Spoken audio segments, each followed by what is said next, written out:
ಬಿಜೆಪಿಯಲ್ಲಿ 10 ಸಂಸದರನ್ನ ಈ ಸಾರಿ ಕೈ ಬಿಡುತ್ತಾರೆ. ಬಿಜೆಪಿ ಟಿಕೆಟ್ ಭವಿಷ್ಯ ನುಡಿದಿದ್ದಾರೆ ಡಿಸಿಎಂ ಡಿಕೆ ಶಿವಕುಮಾರ್.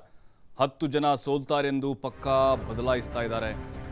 ನೋಡಿ, ಈಗ ಬಿಜೆಪಿ ಟಿಕೆಟ್ ಫೈನಲ್ ವಿಚಾರವನ್ನ ಡಿಕೆ ಶಿವಕುಮಾರ್ ಭವಿಷ್ಯ ನುಡಿದಿದ್ದಾರೆ. ಏನಾಗಬಹುದು ಬಿಜೆಪಿಯಲ್ಲಿ ಅಂತ ಹೇಳಿ 10 ಜನ ಸೋಲ್ತಾರೆ ಅನ್ನುವಂಥ ಮಾಹಿತಿ ಸಿಕ್ಕಿದೆ ಅವರಿಗೆ. ಹಾಗಾಗಿನೇ ಬದಲಾವಣೆ ಮಾಡ್ತಾ ಇದ್ದಾರೆ. ಹಾಲಿ ಸಂಸದರಿಗೆ ಟಿಕೆಟ್ ಕೊಡ್ತಾ ಇಲ್ಲ. 28 ಕ್ಷೇತ್ರಗಳಲ್ಲಿ ಬಿಜೆಪಿ ಅಭ್ಯರ್ಥಿಗಳೇ ಸಿಗ್ತಲ್ಲ, ಹುಡುಕಾಡ್ತಾ ಇದ್ದಾರೆ. ಬೇರೆಯವರನ್ನ ಹುಡುಕಿ ಅಭ್ಯರ್ಥಿ ಹಾಕ್ತಾ ಇದ್ದಾರೆ. 15ನೇ ತಾರೀಕಿನ ನಂತರ ರಾಜ್ಯದ ಕೈಕಲಿಗಳ ಲಿಸ್ಟ್ ಬರಬಹುದು. ರಾಜ್ಯದಿಂದ ಬಿಜೆಪಿಗೆ ಶೂನ್ಯ ಸಾಧನೆ ಮಾಡಿಸೋಣ ಅಂತ ಡಿಕೆಶಿ ಹೇಳಿದ್ದಾರೆ. ನೋಡಿ, 10 ಸಂಸದರನ್ನ ಈ ಬಾರಿ ಕೈ ಬಿಡುತ್ತಾರೆ. ಅವರಿಗೆ ಟಿಕೆಟ್ ಸಿಗೋಲ್ಲ ಅಂತೇಳಿ ಡಿಸಿಎಂ ಡಿಕೆಶಿ ಭವಿಷ್ಯವನ್ನ ನುಡಿದಿದ್ದಾರೆ.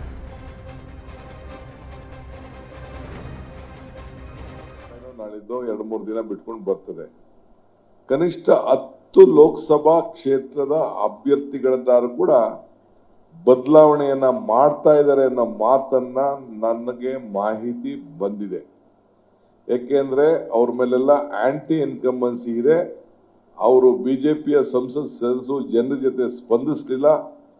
ಅವರೆಲ್ಲ ಸೋತೆ 26 ಸೀಟಲ್ಲಿ 10 ಜನ ಸೋಲ್ತಾರೆ ಅಂತ ಹೇಳಿ ಅವ್ರನ್ನ ಬದಲಾವಣೆ ಮಾಡಲಿಕ್ಕೆ ಈ ಸಂದರ್ಭದಲ್ಲಿ ಹೊರಟಿದ್ದಾರೆ. ಇದರಿಂದ ನಿಮ್ಗೆ ಅರ್ಥ ಆಗ್ತದೆ ಕಾಂಗ್ರೆಸ್ ಪಕ್ಷ ಎಷ್ಟು ಗಟ್ಟಿಯಾಗಿದೆ. ಕಾಂಗ್ರೆಸ್ ಪಕ್ಷ, ಜನತಾದಳದವರು, ಬಿಜೆಪಿಯವರು ಸೇರ್ಕೊಂಡು ನಾವು ಈ ಕಾಂಗ್ರೆಸ್ನ ಸೋಲ್ಸಕ್ ಆಗುದಿಲ್ಲ ಅಂತೇಳಿ ಅವರಿಬ್ರು ಒಂದು ಮೈತ್ರಿ ಮಾಡ್ಕೊಂಡಿದ್ದಾರೆ. ಇನ್ನ ಬೇಕಾದ್ರೆ ಎಷ್ಟು ಮೈತ್ರಿ ಬೇಕಾದ್ರೆ ಮಾಡ್ಕೊಳ್ಳಿ, ನಮ್ಗೇನು ಅಭ್ಯಂತರ ಏನಿಲ್ಲ.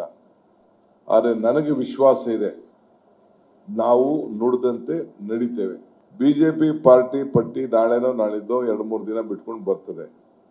ಕನಿಷ್ಠ 10 ಲೋಕಸಭಾ ಕ್ಷೇತ್ರದ ಅಭ್ಯರ್ಥಿಗಳಿಂದಾರು ಕೂಡ